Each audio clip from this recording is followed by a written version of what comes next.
Bienvenue sur EventCheck, le podcast pour les lieux événementiels. Plusieurs fois par mois, je pars à la rencontre de lieux événementiels aux structures diverses et variées. Ateliers, restaurants, bars, hôtels, centres de conférences, appartements d'entreprise, coworking, meeting room, mais pas que. Je donne aussi la parole aux acteurs et professionnels de notre secteur. Traiteurs, wedding planners, apporteurs, start-up, etc. Le but, au-delà de vous partager leurs histoires et visions, est de mettre en lumière leur savoir-faire, conseils et bonnes pratiques. Du marketing digital à la stratégie commerciale, en passant par la relation client, nous passerons tout au peigne fin pour vous inspirer au quotidien et vous aider à booster votre activité. Je suis Clémence Ferraud, votre hôte, cofondatrice du CRM pour lieu événementiel BookingCheck. Et si vous voulez mieux vous connaître, venez me rejoindre sur Instagram ou LinkedIn. Sachez que vous pouvez retrouver tous les épisodes d'EventCheck sur notre site internet bookingcheck.com, vous inscrire à notre newsletter via le site pour ne rien louper et en profiter pour découvrir notre blog aux 1001 astuces. Si vous aimez ce podcast, aidez-moi à le faire connaître en vous abonnant, en mettant 5 étoiles, en laissant un commentaire sur une plateforme d'écoute ou tout simplement en parlant autour de vous. Et puis, n'hésitez pas à m'envoyer un message sur hello@bookingcheck.com pour me faire vos retours ou me partager que vous aimeriez participer. Et maintenant, place à EventCheck, votre nouveau rendez-vous audio. Bonjour Coralie, bienvenue sur EventCheck, j'espère que tu vas bien. Bonjour Clémence, je vais bien, merci, j'espère que toi aussi. Très bien, en plein été. Alors on va faire aujourd'hui un épisode un petit peu rentrée des classes parce que toi tu es toujours étudiante. Exactement. Et tu te passionnes pour l'événementiel. C'est à peu près ça depuis le début de mes études là déjà. Ouais. Super, tu vas nous raconter. Alors justement, toi tu es étudiante à l'ESG de Bordeaux aujourd'hui. Est-ce que tu as tout de suite été à l'ESG ? Oui, alors moi je suis originaire de Vendée et je suis arrivée en études supérieures donc sur Bordeaux et j'ai directement intégré l'ESG en bachelor, donc en première, deuxième année. J'ai continué vers une troisième année en alternance et maintenant je suis en master, toujours à l'ESG, en master entrepreneuriat. D'accord. Alors justement, explique-nous un petit peu comment t'en es arrivé à te dédier au métier de l'événementiel et pourquoi un master entrepreneuriat quand toi, ta finalité, c'est de travailler dans l'événementiel. Oui, c'est vrai que j'ai un parcours qui est un peu atypique parce que je fais pas forcément des études qui sont en raccord avec mes expériences professionnelles. En gros, la passion pour l'événementiel, elle est née en intégrant une association étudiante parce que un peu comme tous les étudiants, je suis arrivée sur Bordeaux et je connaissais personne. Donc, je me suis dit que pour rencontrer un maximum de personnes, j'allais intégrer l'asso étudiante de mon campus. Donc, ça a très vite matché et j'ai beaucoup aimé. Et je me suis retrouvée présidente de cette association-là après à peu près un an au sein de l'association. Et donc là, j'ai vraiment mis les deux pieds dans l'univers de l'événementiel parce que c'est un campus qui regroupe plusieurs écoles et donc 2600 étudiants. Et c'est une asso étudiante qui propose des événements pour tous ces étudiants-là. Donc ça fait à peu près 60 événements par an avec 3 gros week-ends.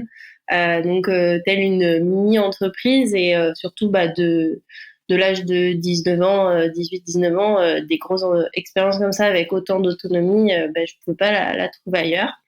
Donc c'est là que je suis tombée amoureuse de l'événementiel et j'ai décidé de continuer là-dedans et de trouver une alternance dans ce domaine-là. Donc j'ai eu la chance en bachelor, grâce à mon expérience en tant que présidente, de décrocher une alternance au sein de l'organisation du marché de Noël de Bordeaux.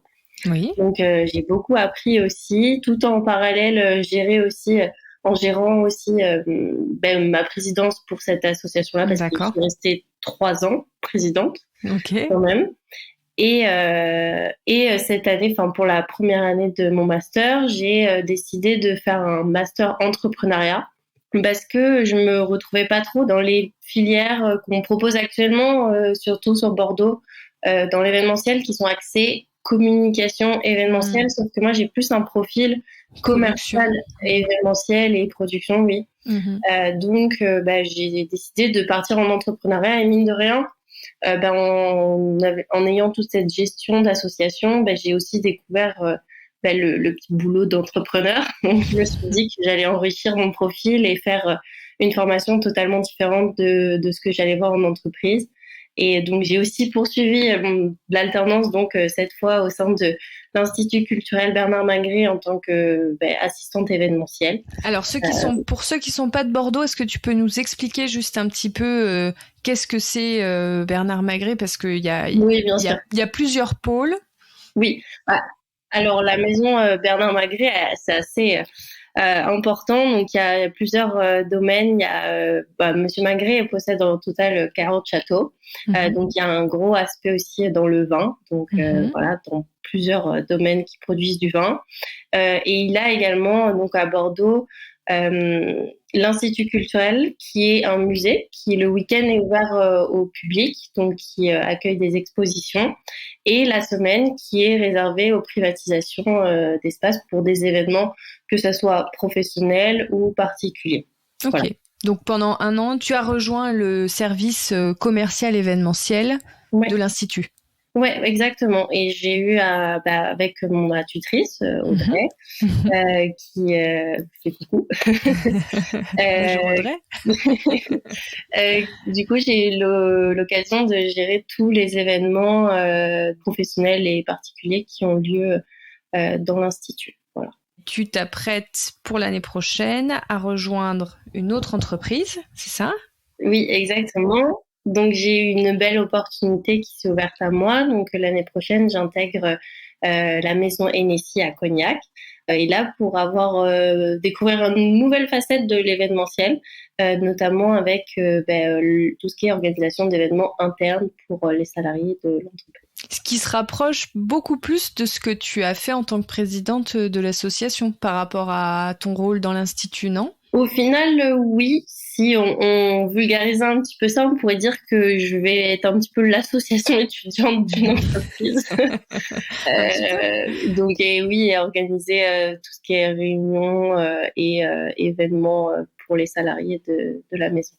Voilà. Est-ce que je sais pas si tu as d'autres amis qui ont les mêmes appétences que toi pour le métier de commercial événementiel, est-ce que vous êtes plusieurs à prendre ces filières un peu entrepreneuriales, etc. Est-ce que tu as des pairs qui ont les mêmes voies que toi parce que vous n'avez pas forcément de formation dédiée à ce métier très niche ? Je pense à la personne qui a repris la présidence derrière moi de l'association. Oui. Qui a un profil très similaire au mien. Donc, alors, je sais pas si c'est du fait que nous, dans mon association, c'est particulier et en fait, on choisit un petit peu la personne qui nous succède parce qu'il y a toute une formation derrière et on accompagne. Okay. C'est pas un système de liste comme les associations, elles ont l'habitude de fonctionner. Et donc, il s'appelle Loïs Loïs Lavaux, et lui aussi a un profil très commercial également. Et il s'avère qu'il a 1 an de moins que moi en termes d'année scolaire, et il fait également un master entrepreneurial l'année prochaine, donc qui se reprend. Parce qu'il a eu la même réflexion que toi, c'est-à-dire qu'il se retrouvait pas forcément sur les filières trop communication. Oui, okay. Et vraiment aussi en tant que président, on développe beaucoup la compétence de négociation et de gestion de projet au sens large. C'est intéressant à développer, mine de rien. Ouais. Il a également la chance de voir le côté événementiel dans ses expériences d'alternance aussi, donc au final, voilà. Et second exemple, au sein de l'Institut culturel, je travaille avec une autre alternante qui est l'assistante commerciale, qui est également aussi, forcément vu qu'on travaille en duo, à l'appétence événementielle aussi et maîtrise totalement le métier également, qui pareil, elle a plus un profil commercial, mais qui est tendue vers le domaine du vin. Donc, elle a fait une formation dans le domaine du vin. Ok, mais avec un souhait de faire de l'événementiel dans le vin, quoi. Ok. Voilà, exactement. C'est intéressant. Donc, aujourd'hui, si tu rejoins une entreprise comme l'Institut ou comme Hennessy et que tu dois recruter des profils, tu chercherais sur quel type d'école pour des stagiaires et de l'alternance, parce que tu sais que ça, c'est une question qu'on me pose beaucoup. On me demande souvent, mais Clémence, comment est-ce qu'on trouve des profils comme le tien ? Et c'est vrai que j'ai pas trop de réponses parce que, mais est-ce que toi, t'irais taper quelque part en particulier parce que t'as plus les mains encore que moi dans les écoles et où tu sais où éventuellement tu peux trouver, où ça reste encore très flou. Même aujourd'hui. En fait, je pense que j'aurais pas la démarche de filtrer suivant les écoles parce que à l'heure actuelle, mine de rien, les expériences, elles jouent énormément sur les profils des étudiants qui sont amenés à sortir d'écoles de commerce, de communication ou autres. Mais j'irais et je serais vraiment très attentive, par contre, aux expériences associatives de ces personnes-là parce que je trouve que c'est une très belle expérience et que les meilleurs profils dans l'événementiel, en fait, c'est une passion quand tu as l'occasion de pouvoir le voir si tôt en association, faut la saisir. Donc concrètement, si la personne s'est investie dans une association, que ça soit pas forcément un BDE ou autre, mais qu'elle a pu voir un petit peu tout ce qui est organisation d'événements, ça montre bien l'intérêt pour la filière aussi et ça crée selon moi, les meilleurs profils de demain. Donc pas forcément sur une école, mais plus sur les expériences associatives et l'engagement ou peut-être expérience stage et également. apprentissage parce que je pense à des étudiants qui nous écoutent peut-être sur des lycées, hôteliers, etc., qui n'ont pas toujours le tissu associatif au sein des écoles, sur des petites écoles. Voilà. Je pense que vos expériences compteront aussi dans la balance. Mais en tout cas, pour les recruteurs qui nous écoutent, je pense aux indépendants qui recrutent des profils juniors, etc. Je pense que vous pouvez oublier, je suis assez d'accord avec Coralie, l'école ne va pas faire le moine sur notre métier. Alors, du coup, on va parler un petit peu plus de cette association que tu as rejoint. Concrètement, comment ça se passe? Parce que tu as mentionné le fait que vous étiez formé par votre prédécesseur. L'école vous laisse en totale autonomie avec cette association qui gère quand même des événements pour des milliers d'élèves. Oui, alors ça c'est ce que je vais expliquer, c'est propre à l'association. L'ESG Bordeaux. Exactement. Oui. C'est pas applicable dans toutes les écoles. C'est même la plupart du temps, les associations sont accompagnées par les écoles. Il y a souvent un référent qui va vraiment les guider dans cette gestion-là et ils vont pas avoir 100% de liberté. Alors moi, j'ai eu la chance, ou je sais pas si on peut ça la chance parce que c'est aussi se retrouver un peu tout seul, que l'école n'avait aucune visibilité sur ce que nous on produisait. Alors bien sûr, tout est relatif, c'est-à-dire qu'on peut pas créer des événements qui font une mauvaise pub ou quoi que ce soit, qui mettent en danger qui que ce soit. Il y a forcément, ils regardent ce qui se passe et ils nous soutiennent. Mais par exemple sur la gestion financière, c'est un compte qui est totalement géré par le président et le bureau, mais l'école n'a aucune information sur ce qui se passe sur ce compte-là. Donc c'est assez, c'est une grande autonomie et j'ai la chance de pouvoir vraiment avoir cette gestion totale là. Ok. Et après, en typologie d'événements, tu disais ça peut représenter une 60aine d'événements par an. Donc tu as mentionné les week-ends. J'imagine que c'est les week-ends d'intégration. Oui. Où là, vous avez tendance à sortir de la ville, du campus, aller en extérieur. Est-ce qu'il y a d'autres formats d'événements? Oui, nous, ce qu'on avait l'habitude de produire, c'est 3 week-ends par an. Donc oui, le week-end d'intégration, un week-end ski, ça c'est très régulier dans les associations étudiantes, et un week-end à l'étranger. Donc là, c'était l'occasion d'offrir aux étudiants qui n'ont pas forcément les moyens de partir à l'étranger et de partir en petits groupes. Parce que c'est plus compliqué pour partir à l'étranger. Ça peut se traduire aussi sur des soirées. Donc, ça, c'est un peu l'image qu'on a des associations étudiantes, donc des soirées d'intégration. Je dirais qu'il y a environ une grosse soirée par mois, environ. Mais ça s'arrête pas que à ça. C'est-à-dire que nous, on a essayé aussi de rentrer dans une démarche de créer des événements qui n'ont pas une typologie qui soit pas raccordé forcément à l'alcool, on va dire. Ok, qui soit pas toujours un événement festif dans son sens classique du terme. Je sais que les assos étudiantes ont vraiment cette image de beuverie et que voilà, on est là pour faire ça, mais c'est pas que ça, c'est aussi composer son réseau de demain, rencontrer peut-être ses meilleurs amis.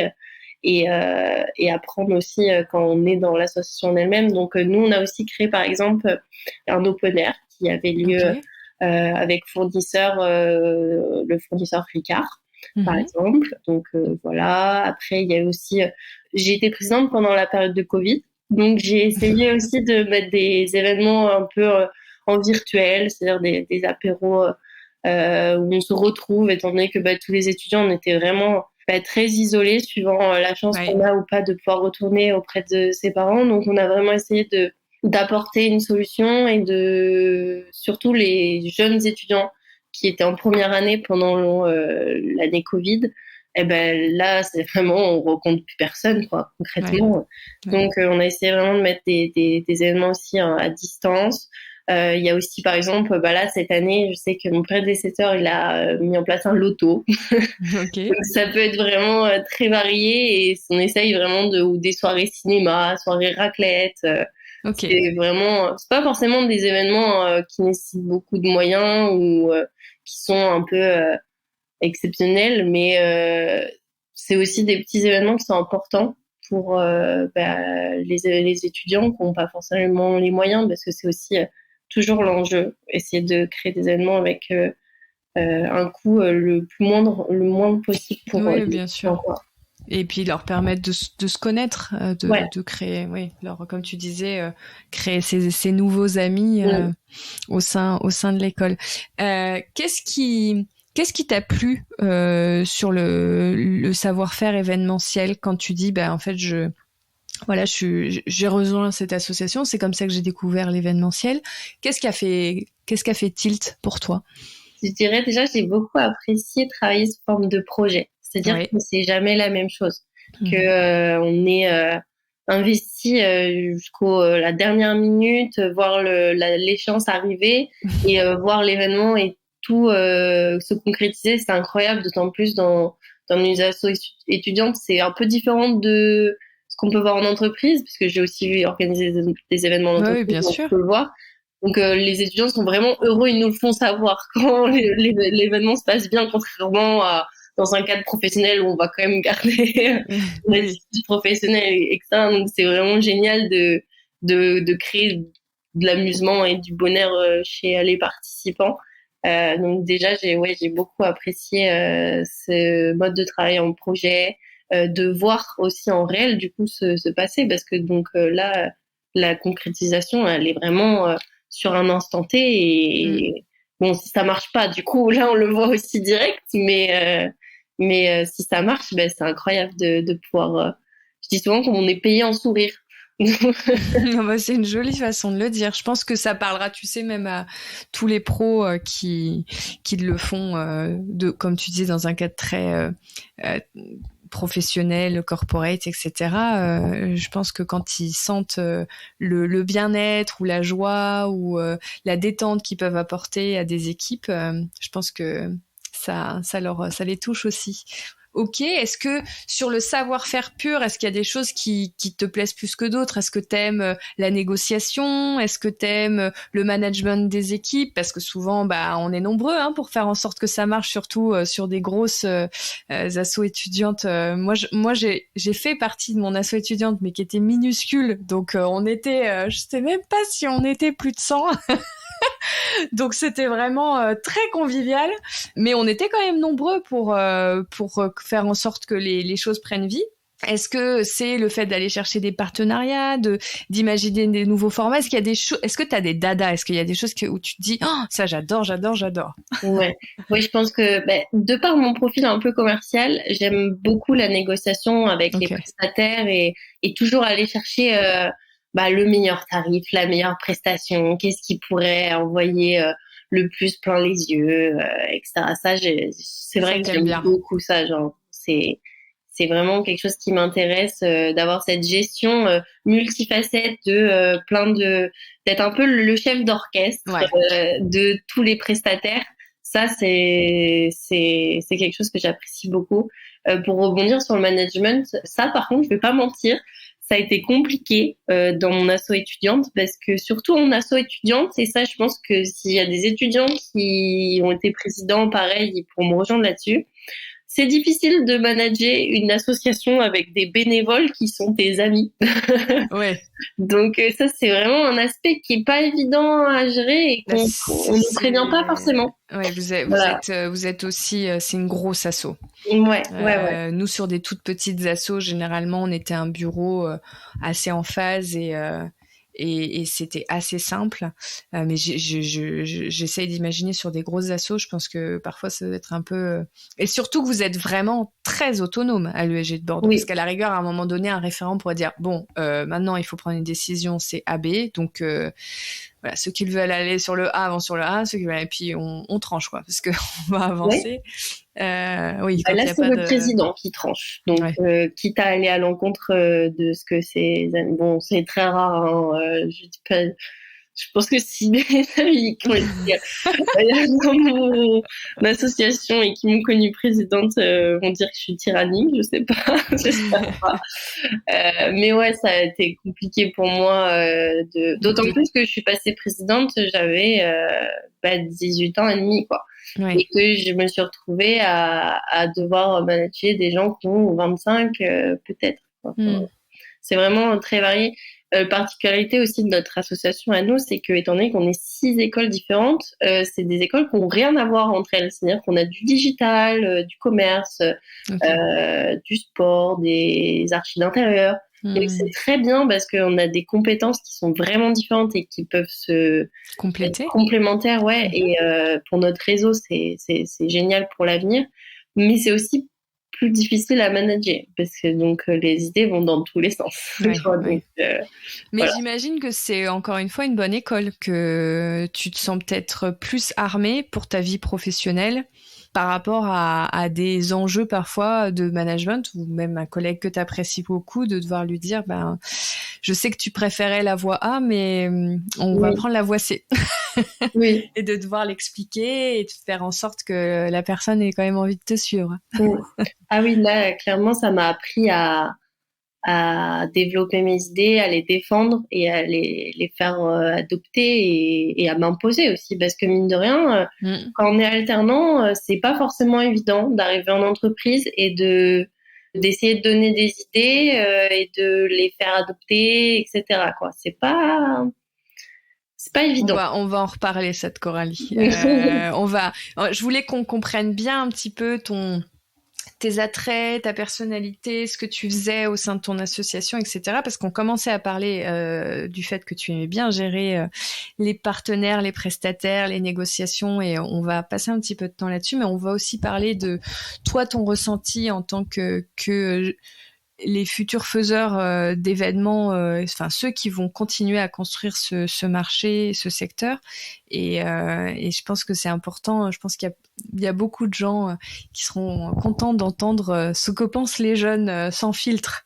Du coup, reprenons cette partie prestataire. Est-ce que toi ou tes collègues de l'association, vous avez une façon d'être en veille particulière pour trouver des prestataires, etc. Parce que ça, c'est souvent un peu un point noir, un peu pour tous les pros, de toujours être en veille, de trouver le bon prestataire, celui que personne ne connaît pour avoir l'effet waouh, et puis ensuite aller négocier les prix. Est-ce que t'as une façon particulière de faire de la veille? Alors, sachant que je pense que c'est encore plus compliqué pour une asso étudiante de trouver des prestataires, parce que déjà, faut trouver des prestataires qui veulent bien de nous.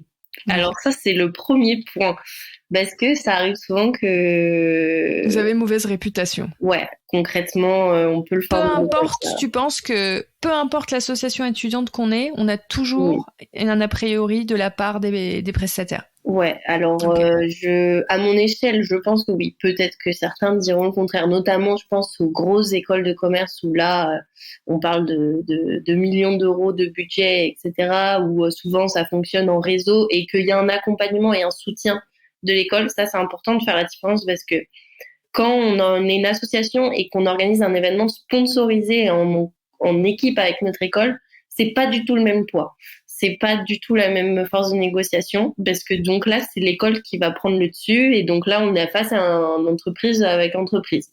Donc pas association avec entreprise. Mais quand on est vraiment une association et qu'on veut organiser de manière autonome un événement, donc là, il faut déjà choisir donc des prestataires qui veulent bien de nous. Ça, c'est pas forcément évident parce que on paye toujours les pots cassés de certains événements qui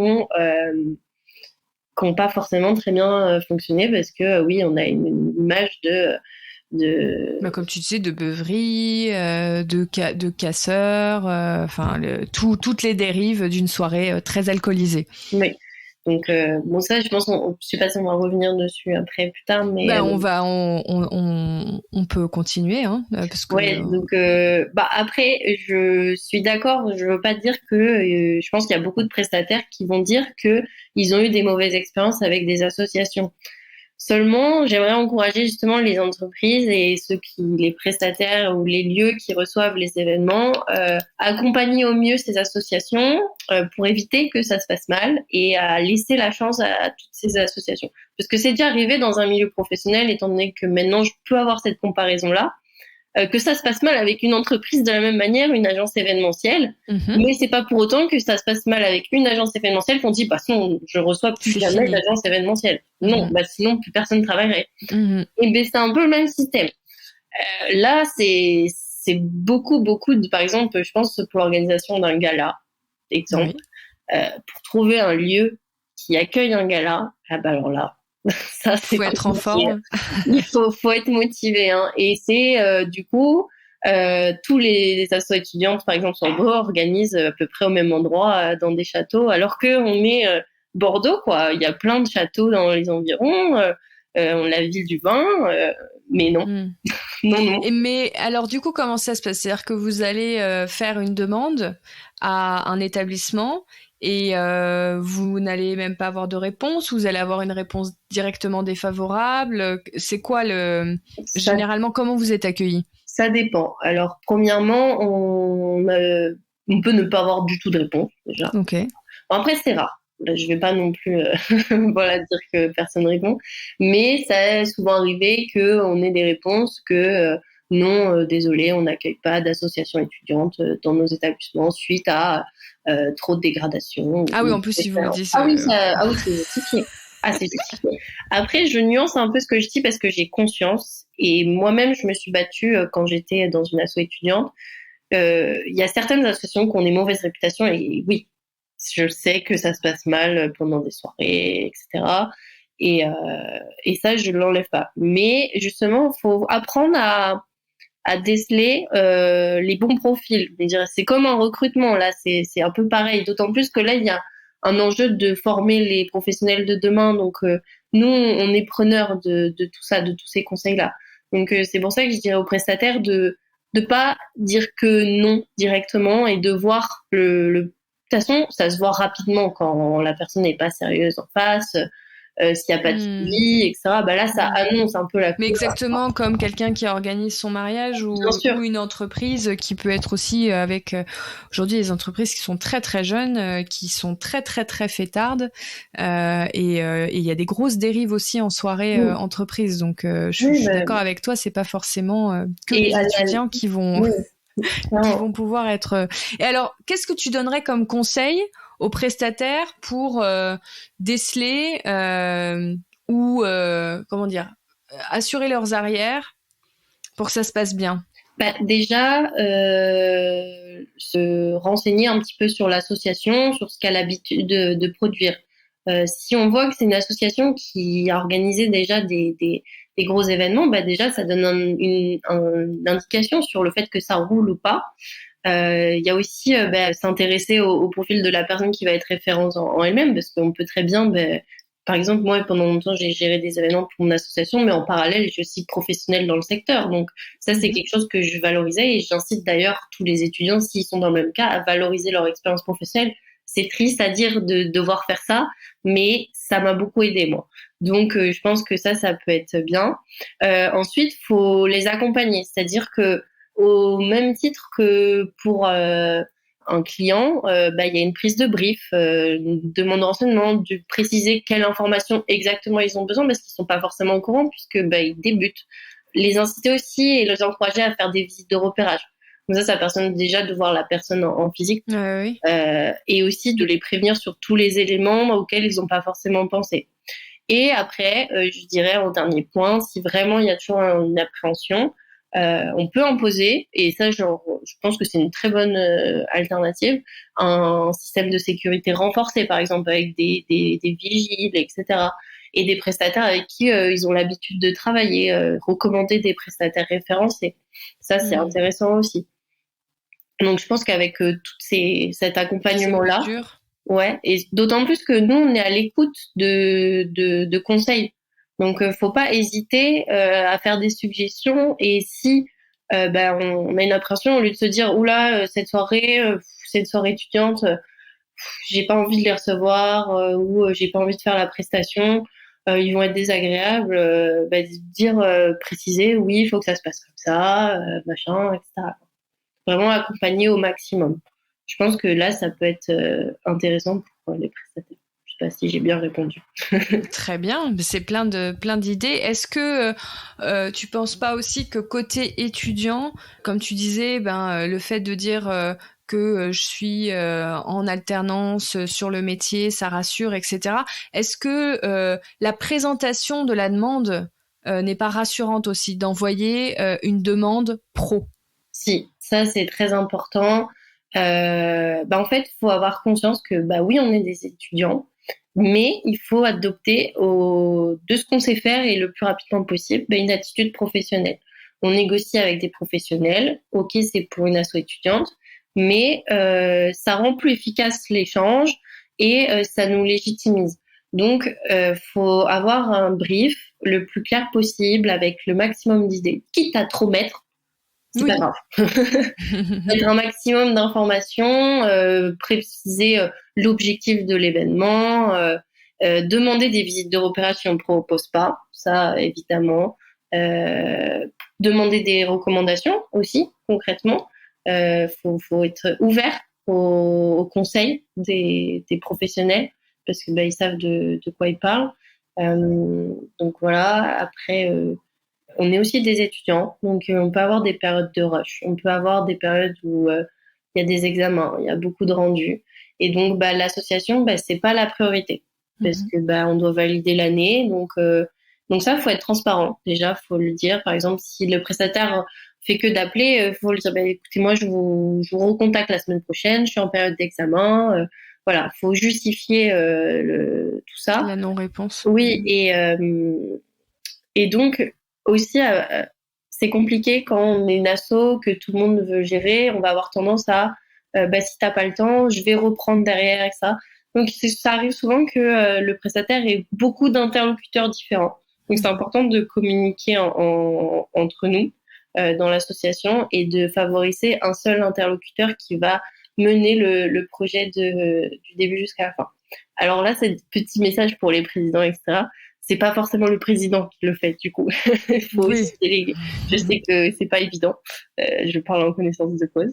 Mais oui, il faut vraiment laisser une seule personne ou un groupe de personnes. Oui, être inclusif avec tout le bureau. Nous, on fonctionnait beaucoup en groupe de travail. Et franchement, c'est sympa. C'est sympa de fonctionner comme ça et ça a beaucoup fonctionné.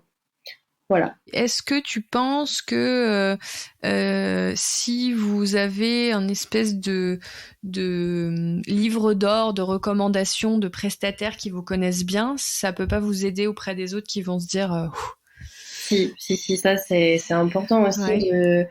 Si ça se passe bien, il faut pas hésiter à demander un retour des professionnels, d'avoir une trace écrite. Ça aide pour les événements futurs à être plus facilement accepté si jamais il y a de la réticence à accueillir le groupe d'étudiants.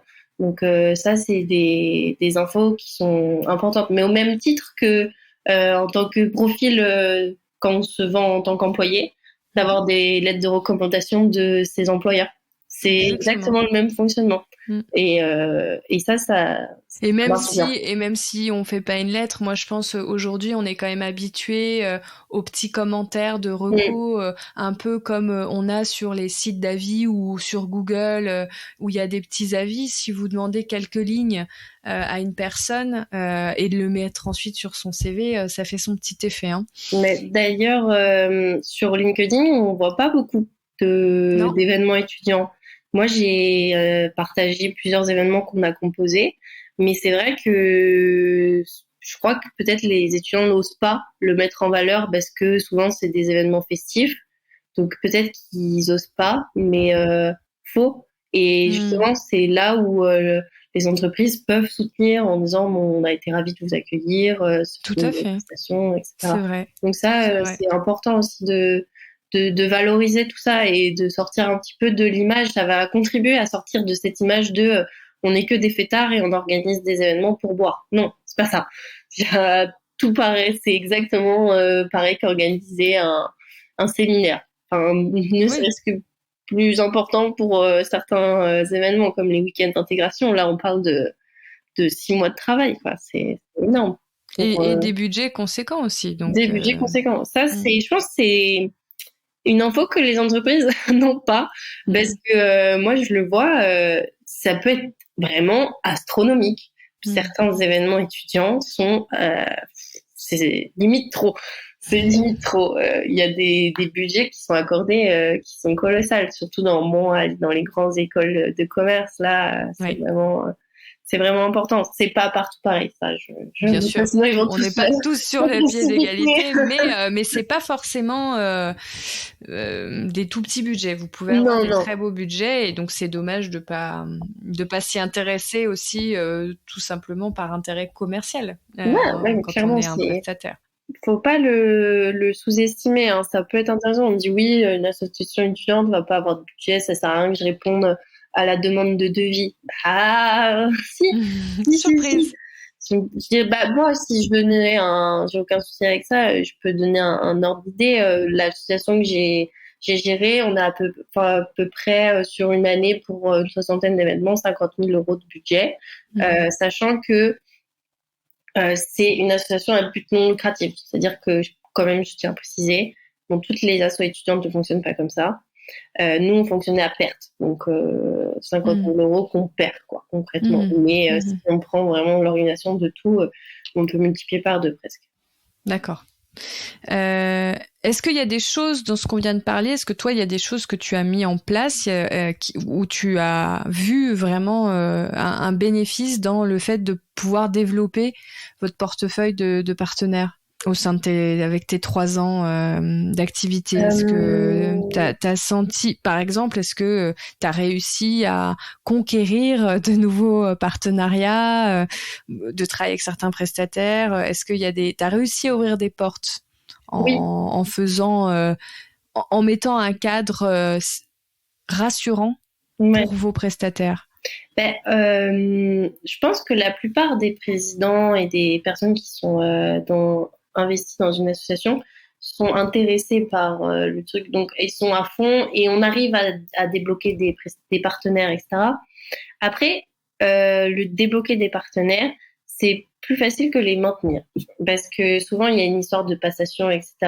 Donc nous, on a réussi à contrer ça en faisant une formation et j'ai toujours présenté les personnes avec qui j'ai travaillé à la personne qui m'a remplacée, etc. Mais après, je ne vais pas mentir, mais mes expériences professionnelles m'ont vraiment beaucoup aidée dans la manière de légitimer la chose. Et donc, comme moi, j'étais plus crédible, l'association l'était aussi. Après, on a aussi une com qui était hyper pointilleuse. C'est-à-dire que sur les réseaux sociaux, un compte Instagram d'une asso étudiante, c'est un taux d'engagement qui est énorme. C'est-à-dire qu'ils sont à fond, surtout en début d'année. Donc là, c'est une visibilité qui est folle aussi pour les entreprises, concrètement. C'est même si on va se dire ça sert à rien que j'accueille une association étudiante, c'est composé d'étudiants, ils vont pas être ça va pas être des leads. Bah ouais, mais ça peut être des futurs, mais c'est voir dans longtemps concrètement. Ouais. Mais j'entends souvent ça, ouais, que ça sert à rien, je vais pas faire du chiffre maintenant tout de suite. Sauf que le jour où la personne aura créé son entreprise et va vouloir chercher ou en étant toi j'imagine que aussi en étant apprenti ou stagiaire dans certaines entreprises, tu peux dire nous avec l'association on travaille avec un tel et ça se passe très très bien. Oui, moi j'ai beaucoup de prestataires que j'ai gardés parce que j'estime que s'ils m'ont donné de la chance, m'ont fait confiance pour des organisations sur des événements étudiants. Sur le côté professionnel, j'ai aucun souci sur le fait que ça se porte bien. Je pense notamment à Corentin, qui est un DJ avec qui je travaille énormément et que j'ai emmené sur du professionnel, du coup. Parce que j'adorais, il m'a fait confiance et du coup, je l'ai emmené aussi. Sur ton autre partie plus professionnelle. C'est ça. Tu as l'impression que tu as deux capes, la cape du jour et la cape de nuit. Oui, c'est un peu ça. Et puis, même dans le milieu professionnel, je sais que ma tutrice, elle me disait souvent, mais tu sors d'où tous ces contacts si jeunes? J'ai pas eu le choix d'aller les chercher. Donc oui, c'est des bons contacts, je les garde et j'essaie de les entretenir. Et ça a beaucoup de valeur. Hein. Ouais, surtout, c'est pour ça aussi, j'encourage vraiment tous les étudiants à faire cette expérience-là parce que c'est pas facile de composer un réseau. Tout le monde nous dit ça. On arrive en école supérieure.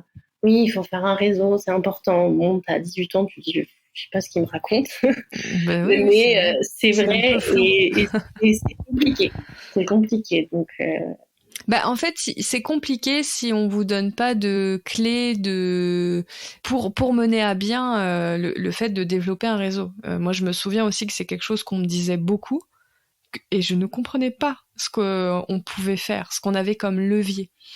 Alors qu'aujourd'hui, ça me paraît évident, mais parce que j'ai pu expérimenter plein de choses au fil des années. Mais c'est vrai que si quelqu'un m'avait peut-être donné des idées très concrètes en me disant tu pourrais peut-être faire ci ou ça, j'aurais peut-être plus rapidement développé certaines compétences.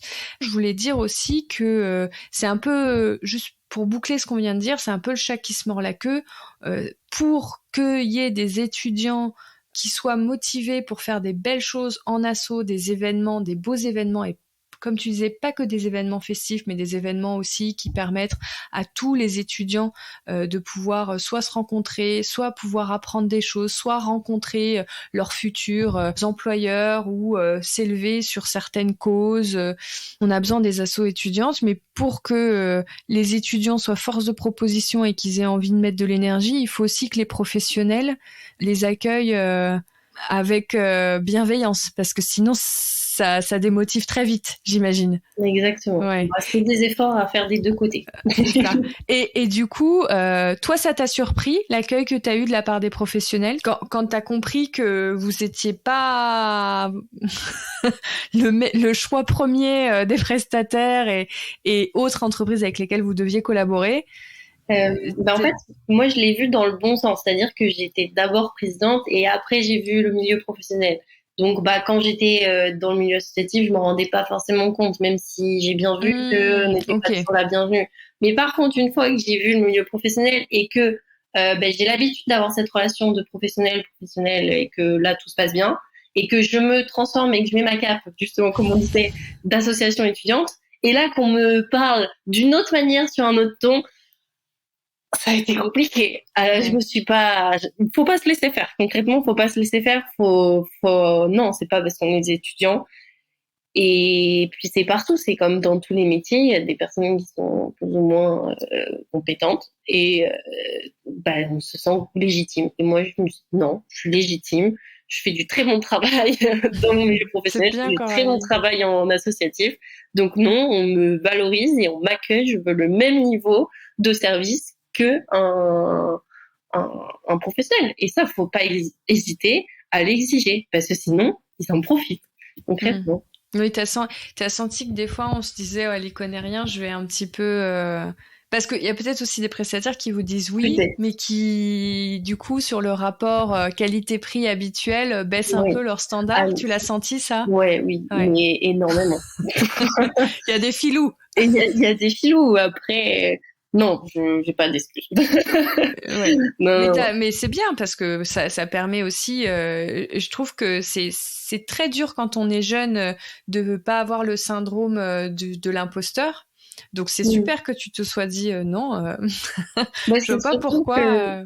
Derrière moi, j'avais une équipe aussi. J'ai de l'expérience, j'ai été présidente, mais j'ai aussi 20 personnes qui, eux, n'ont pas forcément les mêmes connaissances.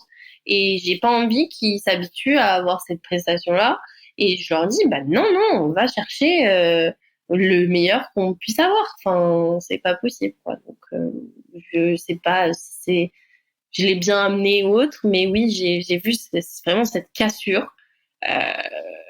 Et que moi-même, jamais je n'appliquerai. C'est-à-dire que je me promets de toujours accueillir les assos étudiantes comme un professionnel et de les accompagner, d'avoir la même passion dans mon métier avec tout le monde, concrètement. Tous les segments de clientèle. Oui. Eh ben, écoute, on te tient au mot correct. je viendrai te re-questionner dans 20 ans. Oui, moi j'espère que j'aurai tenu. On verra ce que disent tes équipes. Je plaisante. Il y avait aussi, parce qu'on parle un petit peu du fait d'être traité de la même façon quand on est placé en tant que pro que quand on est placé en tant qu'étudiant. On a commencé tout doucement à parler un petit peu de la vie de l'étudiant en entreprise. On a dit qu'on y reviendrait, donc revenons-y. Toi, tu disais, on arrive, tes collègues sont surpris parce que tu as un réseau, mais en fait, tu as de l'expérience, parce que tu as déjà quand même un petit peu, on va dire, fait ton baptême du feu avec l'associatif. Donc ça, c'était ton cas, c'est pas forcément le cas d'autres, mais peu importe. Qu'est-ce qui se passe une fois que tu arrives en entreprise? Est-ce que le fait d'avoir de l'expérience fait que ça glisse, les gens te font confiance très vite? Tu sens que ta capacité d'adaptation est beaucoup plus rapide parce que tu as déjà un petit peu... Je pense que c'est un peu comme toutes les expériences. Je pense que les autres étudiants pourront me rejoindre là-dessus. Plus tu as d'expérience, plus c'est facile de t'adapter. Donc, le fait d'avoir une expérience avant même d'arriver dans un milieu professionnel, ça aide. Forcément, ça aide parce que quand on sort d'école, mine de rien... il y a un fossé, c'est clair. Il y a des choses qu'on nous apprend pas à l'école et qu'on voit pas. Moi, ça m'a beaucoup aidé, mais c'est pas pour autant que ça a été facile à chaque fois non plus, parce qu'il y a comme une adaptation à faire entre chaque entreprise, chaque alternance. Je sais que on est beaucoup à changer d'entreprise d'une année en année, moi je le vois comme quelque chose de très positif parce que c'est le moment où jamais de justement voir plusieurs un maximum de choses. Oui, voilà.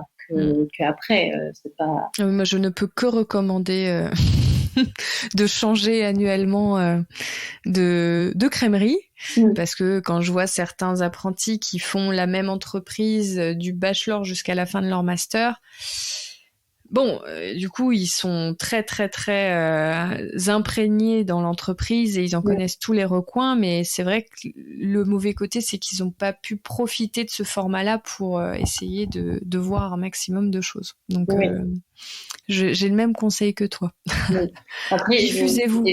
J'ai aussi des bons exemples de personnes qui restent longtemps dans des entreprises, mais c'est vrai qu'il faut avoir la possibilité d'évoluer. Mine de rien. Ou de changer de département. Oui, mais ça, je considère que si t'es alternant et que l'année 1, t'es dans le département, j'en sais rien, communication, et que l'année B, t'es dans le département événementiel, tu changes de métier. Donc, ça marche. Après, ça, c'est dans les bons cas, mais il faut quand même aussi préciser que l'alternance, d'autant plus que ça, de plus en plus, concrètement, là, on le trouve dans pratiquement toutes les entreprises.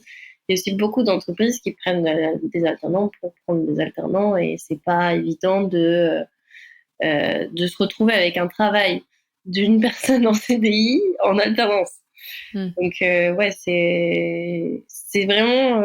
moi, j'ai que des bonnes expériences en alternance. Donc je sais pas, mais je pense qu'il y a aussi des très mauvaises, concrètement. Ça, je comprends.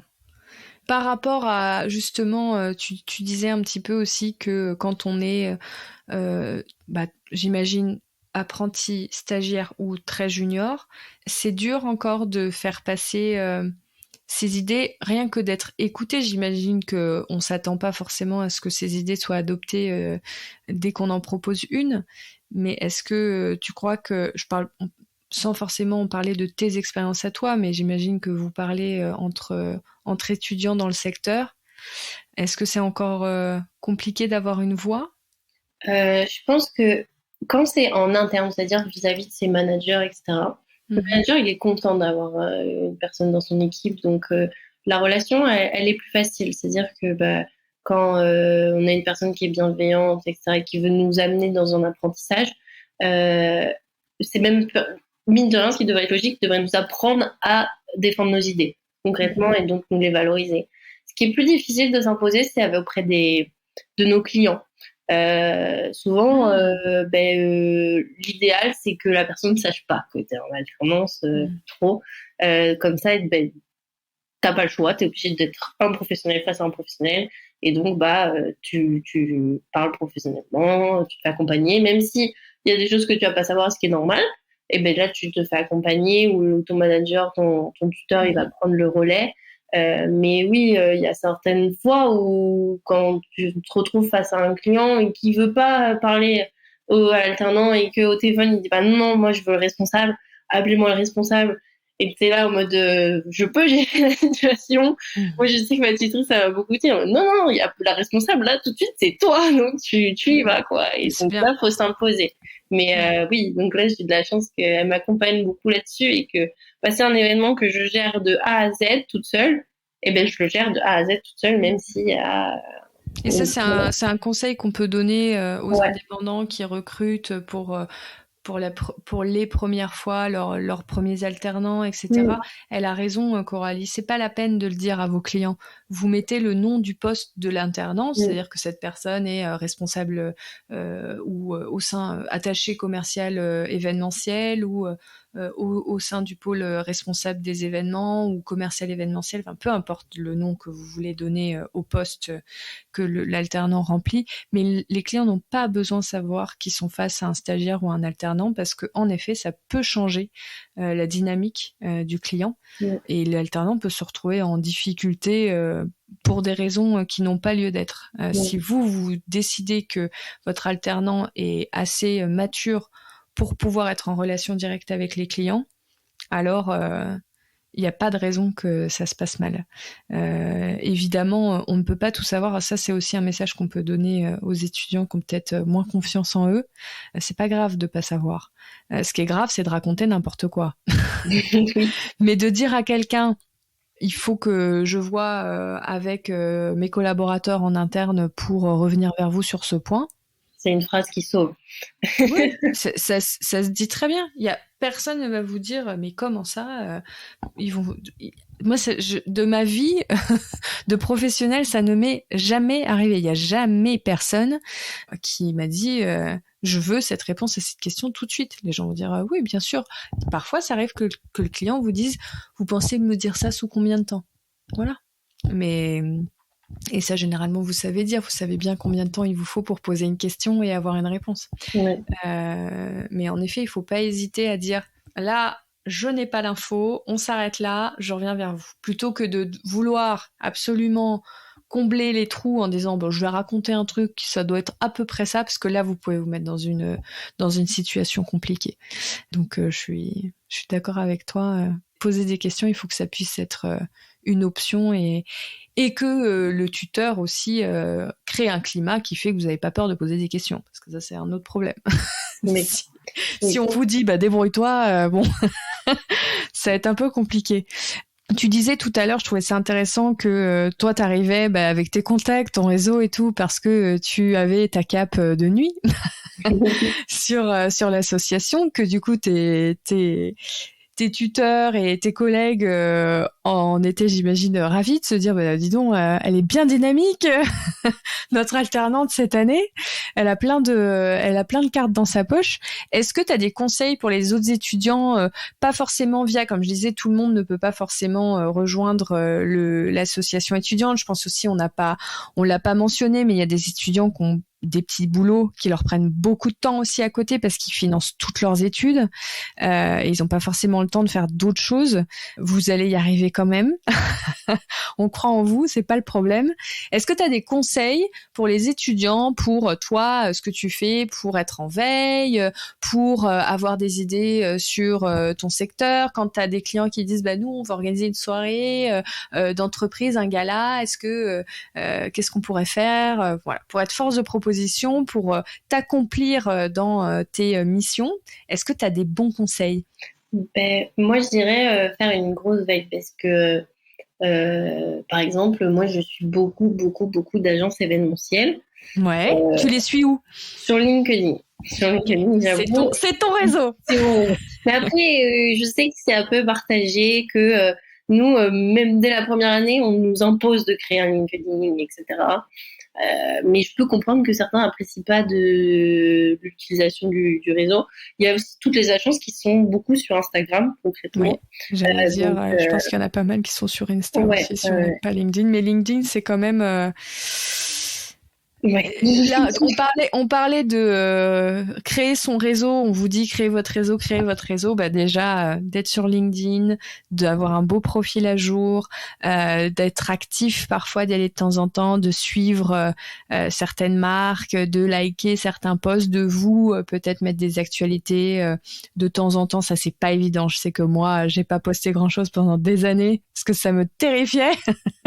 Mais bon, j'avais au moins un profil qui était clean et j'étais active, c'est-à-dire que je suivais des marques et j'interagissais avec les posts de certaines marques à mon époque, où il y avait, je pense, beaucoup moins de posts qu'aujourd'hui.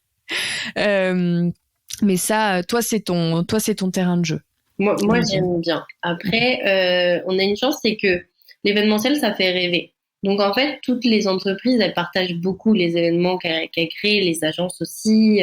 On voit pas forcément les backstage, mais ça fait rire. Il y en a un petit peu qui font, je vais citer quelqu'un qui est passé sur le podcast qui s'appelle Loïc, qui dirige l'agence Unexpected.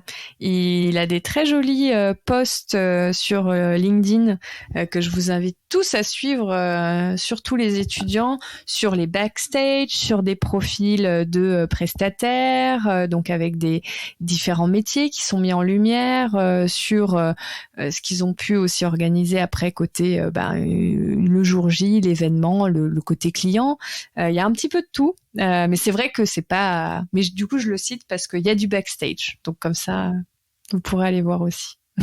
Mais donc ouais, ça fait rêver. Donc allez faire cette veille-là, vraiment regarder tout ce qui est proposé et créé pour se donner des idées pour plus tard, et aussi aller suivre des profils de professionnels.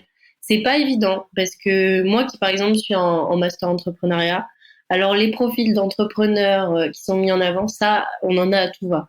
Des réussites de création d'entreprise, etc. Mais les chefs de projet événementiels ou les commerciaux événementiels, un petit peu moins. Et donc faut aller les chercher, et c'est intéressant. Mais rien que ton podcast, moi je trouve ça génial, et il y en a pas 8000 les podcasts sur l'événementiel encore, donc pas beaucoup. C'est vraiment des ressources. Enfin, c'est du pain béni pour nous. Faut saisir cette opportunité-là. Si les contenus sur le commercial événementiel, pour ceux qui nous écoutent et qui se disent qui je pourrais aller suivre, alors toi, tu auras peut-être des idées, mais donc nous, on a le podcast Evencheck, mais on a aussi un blog que vous pouvez tous retrouver publiquement sur bookingcheck.com.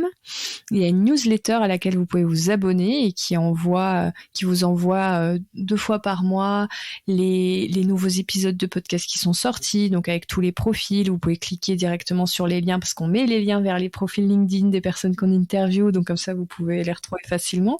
Les articles qui sont sortis, les actualités un peu du secteur, et je pense aussi à l'agence FAT, qui est une agence lyonnaise qui accompagne les lieux événementiels dans leur stratégie commerciale et communication, qui a une newsletter qui s'appelle le FAT Club, avec des conseils sur le métier de commercial événementiel.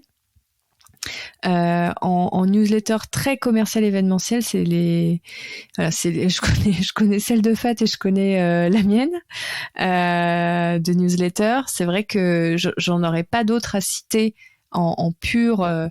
Je fais du commercial événementiel. Après, en profil, je pense qu'il y a peut-être des choses intéressantes. Déjà sur le podcast, j'imagine sur les gens qui sont passés, je pense qu'il y en a qui sont assez actifs. Est-ce que toi, t'as des favoris? Moi, pour être honnête, j'ai vraiment beaucoup été chercher dans ton podcast. J'ai fait mon ajout de petit marché qui est intéressant. Je t'avoue que j'avais pas préparé cette question et que non, mais il y a pas, t'inquiète pas, Coralie, c'était ok. Donc, dans les gens qui ont été interviewés sur le podcast, il y en a qui ok. C'est ce que je pensais, parce que je pense que il y a quand même des personnes qui sont assez actives qui vont soit poster des informations sur des tendances sur le secteur, soit des personnes qui vont partager leur vie. Je pense Loïc, comme je disais, qui est passé sur le podcast, qui partage vraiment la vie de son entreprise, ses coulisses, toute la vie de son entreprise, et donc vous avez vraiment une vision large de tout ce qui peut être fait. Je pense que il y a de quoi. Vous pouvez faire votre marché un peu comme Coralie a fait. Les étudiants qui veulent un peu être en veille, mais c'est vrai qu'il n'y a pas encore énormément de médias sur notre. Mais ça va venir parce que vous êtes une génération de contenu. Vous aimez ça. Vous allez tous arriver en force. Oui, moi j'en suis sûre. Merci Coralie d'être venue sur ce podcast aujourd'hui. Merci de m'avoir invitée. Merci de donner la parole aux étudiants aussi, c'est cool. N'hésitez pas. Je vais pour finir, je vais vous raconter un petit peu ce qui s'est passé avec Coralie parce que ça arrive assez rarement. Coralie m'a contactée. C'est elle qui est venue me voir en me disant qu'elle avait des choses à raconter.